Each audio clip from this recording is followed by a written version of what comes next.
राधे राधे दोस्तों, श्रीमद् भागवत कथा के अगले एपिसोड में आपका स्वागत है। सूत जी कहते हैं, विदुर जी तीर्थ यात्रा में महर्षि मैत्रेय से आत्मा का ज्ञान प्राप्त करके हस्तिनापुर लौट आए। उन्हें जो कुछ जानने की इच्छा थी वो पूर्ण हो गई थी। विदुर जी ने मैत्रेय ऋषि से जितने प्रश्न किए थे उनका उत्तर सुनने के पहले ही श्री कृष्ण में अनन्य भक्ति हो जाने के कारण वे उत्तर सुनने से उपराम हो गए। शौनक जी अपने चाचा विदुर जी को आया देख धर्मराज युधिष्ठिर, उनके चारों भाई धृतराष्ट्र, युयुत्सु, संजय, कृपाचार्य, कुंती, गांधारी, द्रौपदी, सुभद्रा, उत्तरा, कृपि तथा अन्य सभी नर नारी और अपने पुत्रों सहित दूसरी स्त्रियां सब के सब बड़ी प्रसन्नता से मानो मृत शरीर में प्राण आ गया हो ऐसा अनुभव करते हुए उनकी अगवानी के लिए सामने गए। यथा योग्य आलिंगन और प्रणाम आदि के द्वारा सब उनसे मिले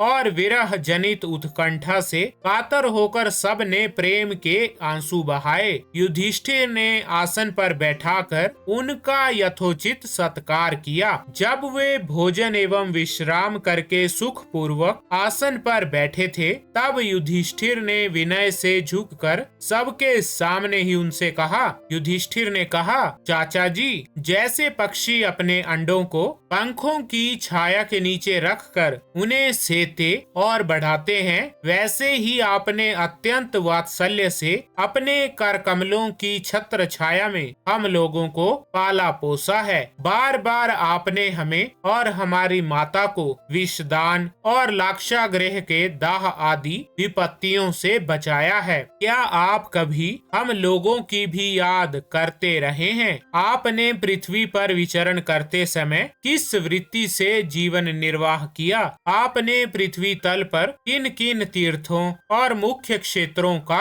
सेवन किया? प्रभो, आप जैसे भगवान के प्यारे भक्त स्वयं ही तीर्थ स्वरूप होते हैं। आप लोग अपने हृदय में विराजमान भगवान के द्वारा तीर्थों को भी महातीर्थ बनाते हुए विचरण करते हैं। चाचा जी, आप तीर्थ यात्रा करते हुए द्वारका भी अवश्य ही गए होंगे। वहाँ हमारे सुहृद एवं भाई बंधु यादव लोग, जिनके एकमात्र आराध्य देव श्री कृष्ण है, अपनी नगरी में सुख से तो है ना? आपने यदि जाकर देखा नहीं होगा तो सुना तो अवश्य ही होगा। युधिष्ठिर के इस प्रकार पूछने पर विदुर जी ने तीर्थों और यदुवंशियों के संबंध में जो कुछ देखा, सुना और अनुभव किया था सब क्रम से बतला दिया। केवल यदुवंश के विनाश की बात नहीं कही। करुण हृदय विदुर जी पांडवों को दुखी नहीं देख सकते थे, इसीलिए उन्होंने ये अप्रिय घटना पांडवों को नहीं सुनाई, क्योंकि वो तो स्वयं ही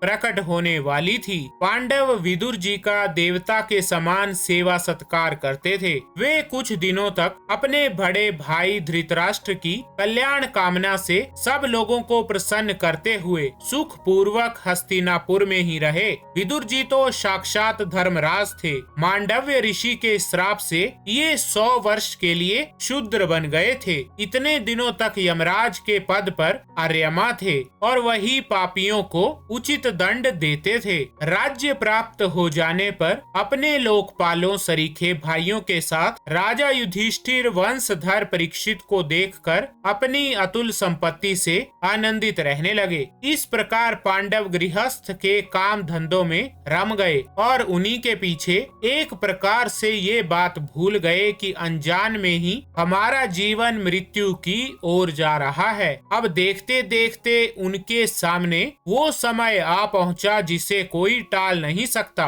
तो ठीक है दोस्तों, श्रीमद् भागवत कथा के इस एपिसोड में बस इतना ही। राधे राधे।